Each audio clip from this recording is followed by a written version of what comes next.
और देखिए इसी बीच भारत के विदेश मंत्री एस जयशंकर का बड़ा पोस्ट आया है। ईरान से अब तक 550 से ज्यादा भारतीय निकाले गए। आर्मीनिया के रास्ते निकाले गए 550 भारतीय। आर्मीनिया के सहयोग के लिए धन्यवाद, ये कहा है विदेश मंत्री एस जयशंकर ने। तो भारत की सरकार ने इस जंग से 550 अपने नागरिकों को आर्मीनिया के रास्ते निकाला है।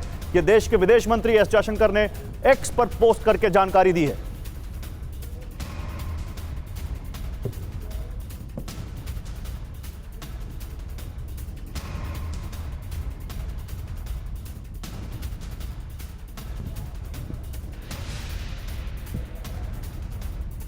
और इराक के इरबिल में आईआरजीसी का ड्रोन अटैक, कुर्दिश लड़ाकों के ठिकाने पर हमला।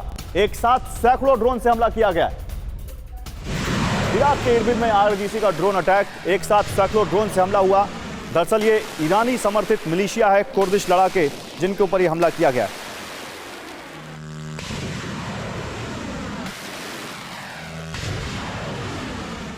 और तेल अवीव पर ईरान के हमले जारी हैं। ईरान ने तेल अवीव पर दागी हैं बैलिस्टिक मिसाइलें। तेल अवीव पर ईरान के हमले जारी, बैलिस्टिक मिसाइलों से प्रहार जारी है।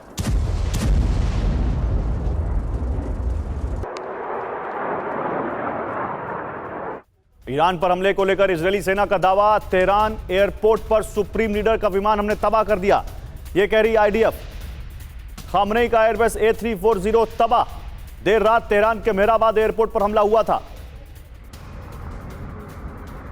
अच्छा ये देखिए, ये तस्वीर हम आपको दिखा रहे हैं, ये वो प्लेन है जिसको खामनेई का प्लेन बताया जा रहा है, जिसको इजरायल ने हमला करके F-35I विमानों से हमला करके तबाह कर दिया। ये मेहराबाद एयरपोर्ट है तेहरान का, पहले भी इसको ध्वस्त किया गया था। वहां पर खड़े खामनेई के प्लेन को निशाना बनाया इजरायल ने। और देखिए आपको दिख रहा है वो एयरक्राफ्ट जो धू धू करके जल रहा है।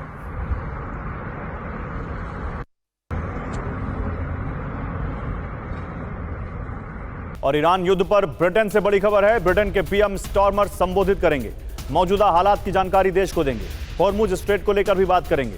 तो हर देश में देखिए इस जंग की वजह से कुछ ना कुछ दिक्कतें हैं। भारत में भी हम देख रहे हैं एलपीजी को लेकर कैसे परेशानी है।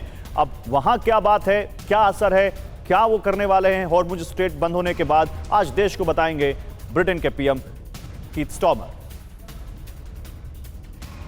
उधर ईरान जंग पर खाड़ी देशों से बड़ी खबर है। खाड़ी देशों में ईरान पर हमले को लेकर डर है। खाड़ी देशों को पलटवार के बाद की चिंता है। द जेरूशलम पोस्ट में खाड़ी देशों के सूत्रों से बड़ी खबर है। खाड़ी देशों को लगता है कि अब ईरान उनको आगे भी निशाना बनाता रहेगा, और जैसा कि उसने किया है, सबसे ज्यादा अगर इजरायल के बाद कहीं अटैक हुआ है तो वो अरब देशों पर हुआ है, यूएई पर हुआ है, सऊदी अरब पर हुआ है, ओमान में हुआ है, तमाम बहरीन में हुआ है। और यही डर है इन खाड़ी देशों को कि आगे क्या होगा। ईरान से बारूदी बवंडर, खाड़ी देशों का सरेंडर, खाड़ी से जवाबी हमले क्यों नहीं हो रहे हैं? यह बड़ा सवाल है कि खाड़ी देश इतने हमले झेलने के बाद भी ईरान पर अटैक क्यों नहीं कर रहे हैं। वजह एक, युद्ध खत्म होने के बाद क्या होगा।